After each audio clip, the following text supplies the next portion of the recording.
If you were a caveman and suddenly found yourself in the zombie apocalypse, what would you do?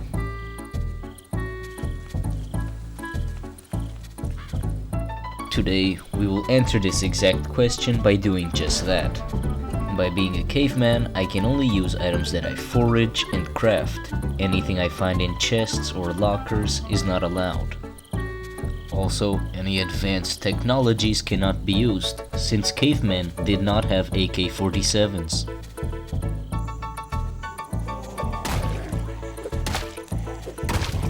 Because of these stupid self-imposed rules, I will not have any shoes until I can make my own with leather, which takes ages to get.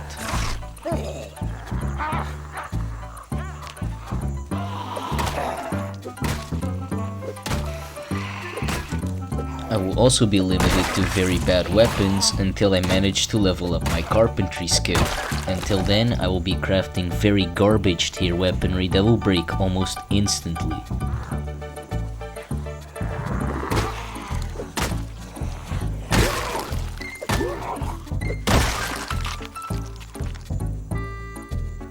I should, however, mention that there is one exception to items I can actually loot, being clothes from corpses. For this run, I will be playing a heavily min-maxed character called Grogbingus.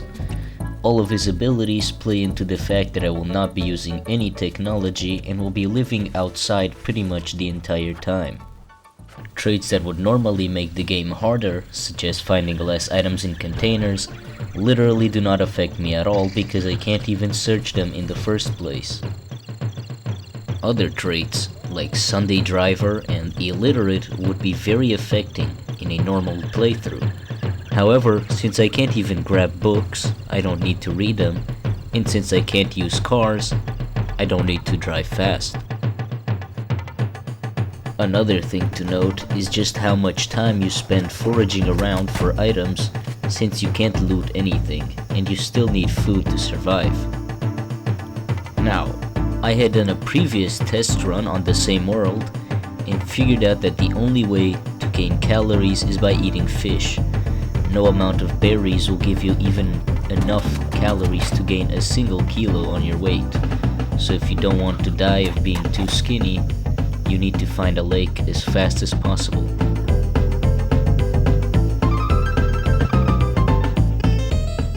Now, with the Midden Squad reference out of the way, I can actually start talking about how it feels to play as a caveman.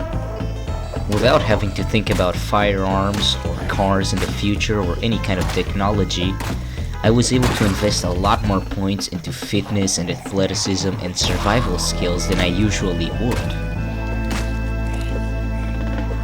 Some positive traits were obvious: outdoorsman, cat's eyes, light eater, anything that would help me survive with limited resources. I decided to spawn in the McCoy bunker, which is a modded spawn location, just because I wanted to, and conveniently there was quite a lot of water near it, as well as having quite a few ways to access Louisville. A majority of day one was just me foraging around for items until I found a perfect spot to build my encampment. This is where I would place my campfire, my tent, and where I would spend pretty much the rest of my days.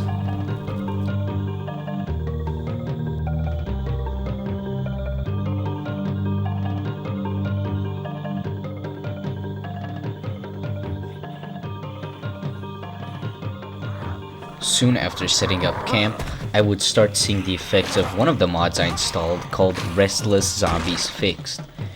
This means zombies won't just sit around and will actually move around the map, meaning I'm not in total safety even when I think I am.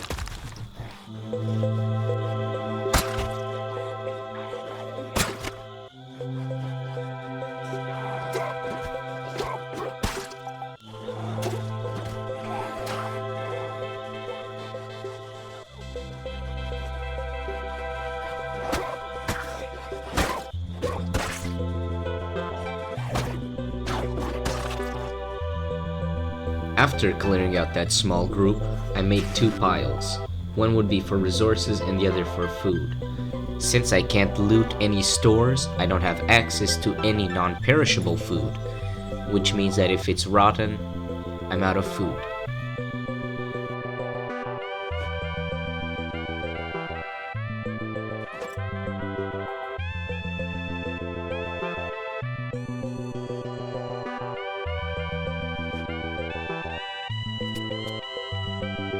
After I set up my fire, I ate some onions and mushrooms and went to bed.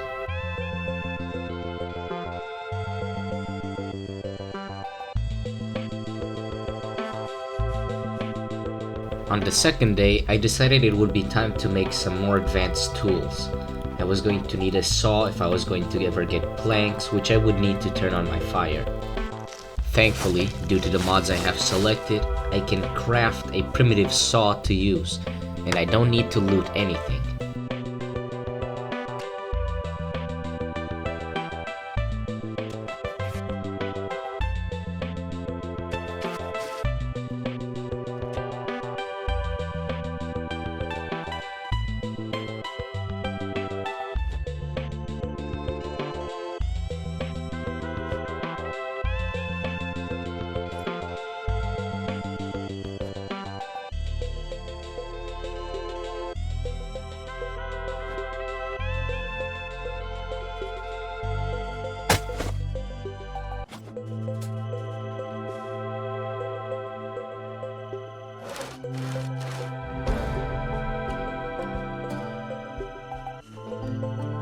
Now that I had a notched wooden plank, I could finally start considering surviving. Fire is extremely important. It's the only way I have of keeping myself warm, and it's the only way I have of cooking food, such as fish. Until I set up traps, I would not have access to leather and cannot make better clothes. So for now, my only option was to stick near the fire whenever it got cold.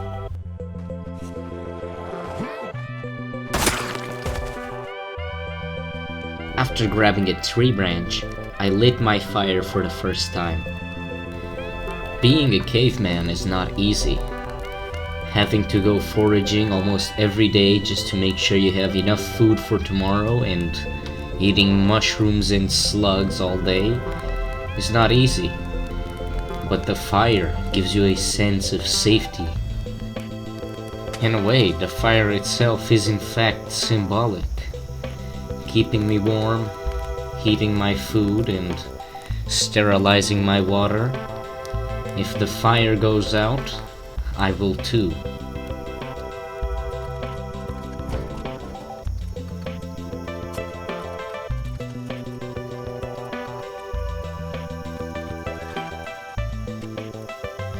You'll notice that I just drank water from the river, which is something that you should never do in game since it makes you queasy. However, from a previous run, I learned that you can actually just take lemongrass and it will completely counteract the food sickness you get from it. If this wasn't a feature, I would pretty much be unable to drink without being sick until I made a water skin, and for that, I would need to set up traps.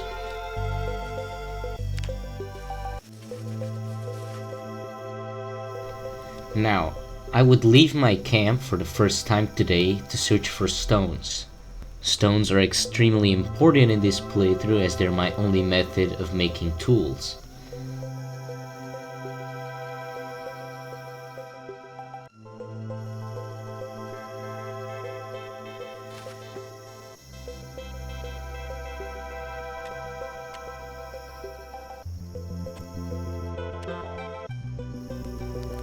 Upon returning to my camp, I put out the fire as I wasn't going to need it for the time being, and then dropped off some of my items.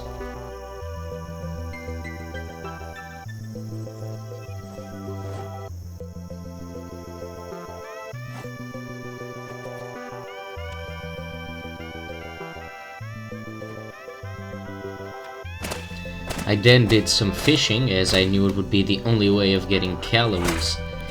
As you can see by the stats bar mod, I currently have 0 calories, which means I will be losing weight if I do not eat. However, the harvest was bountiful. I found large fish and a lot of fish. These would sustain me for a while. A medium pike, almost a meter in length. It would have enough nutrients to keep me going for the remaining week.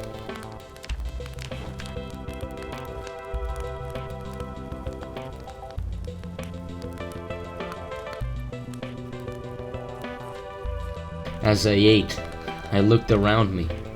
I looked into the forest and over my lake. I was truly one with nature.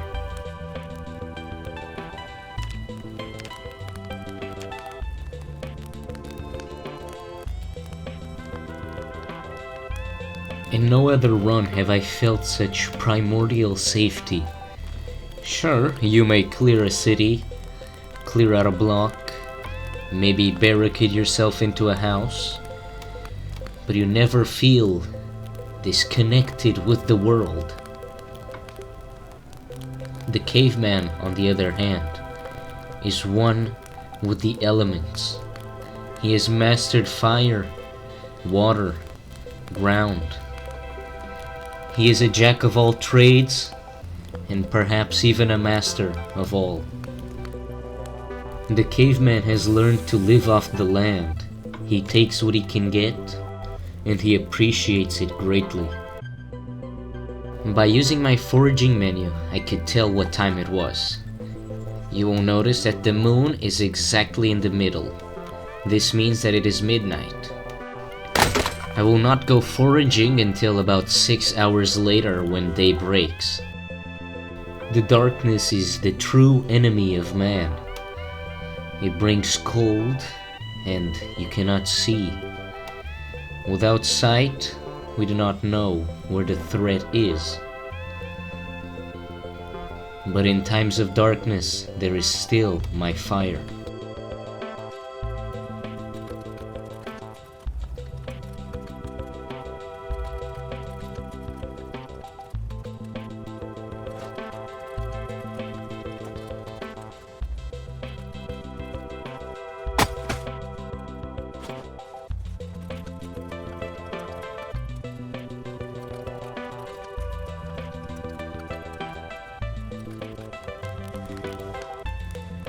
Early in the first hours of the next morning, I was ambushed by a Z. I took care of it and then decided to cremate the corpses that I'd piled up. 1, to avoid infection, and 2, because this article I found on the internet said that cavemen would cremate corpses.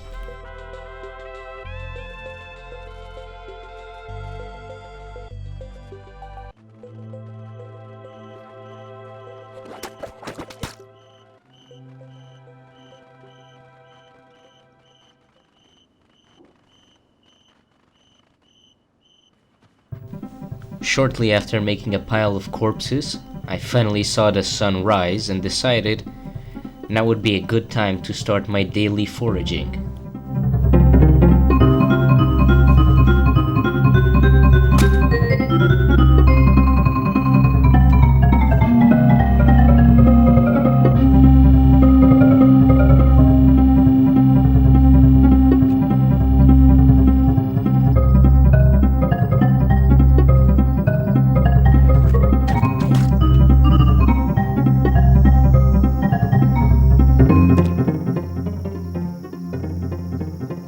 After returning to my base from this first foraging session, I realized all of these corpses have clothes.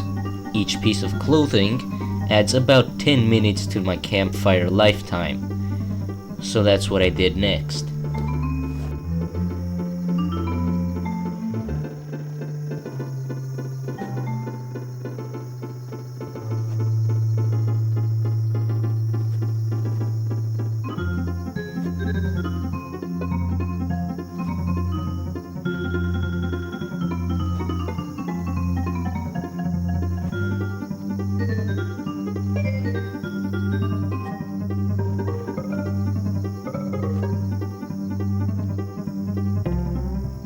Now my fire had enough fuel to last me quite a while.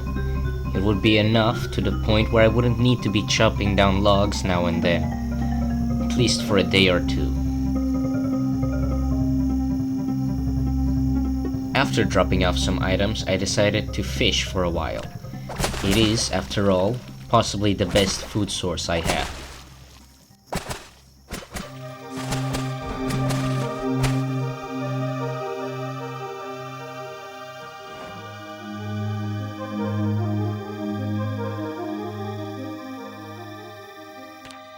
Afterwards, I decided to forage some more until the sun went down.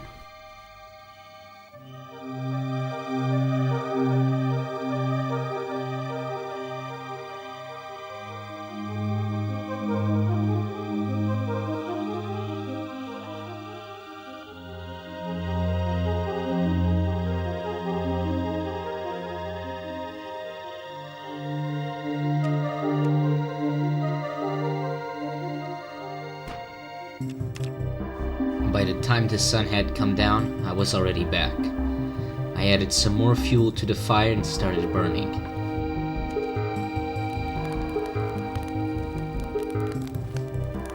No amount of canned food and technology can replace the pure satisfaction of being here at night, sitting down and reflecting upon today's harvest. Grogbingus is completely at the mercy of the elements for his survival. If I'm not given the right fish to eat, I would starve, die to a lack of nutrition. However, this makes it infinitely more rewarding when you can sit here at night and contemplate how you have been blessed by the ancient gods. Instead of wandering destroyed streets surrounded by the undead, I live in the forest. Peace surrounds me. Instead of having to contemplate what happened in the cities, what happened to the population, Grogbingus lives in complete harmony with nature.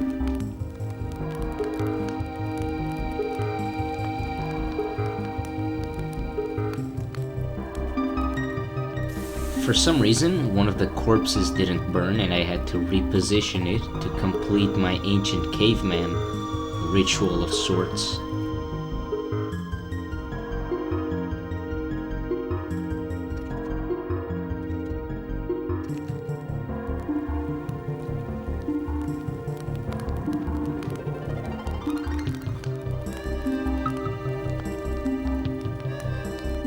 At last, I put out my fire once more and rested.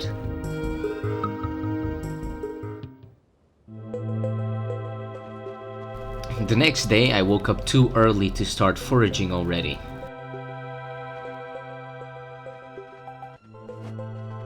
So I decided to start off my day by doing a bit of fishing.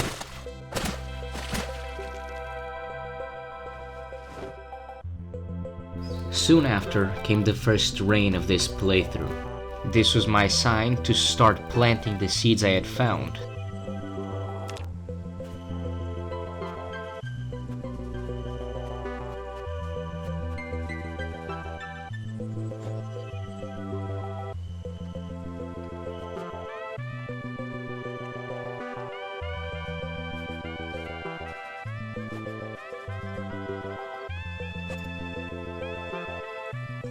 Now it was officially time to start going out foraging.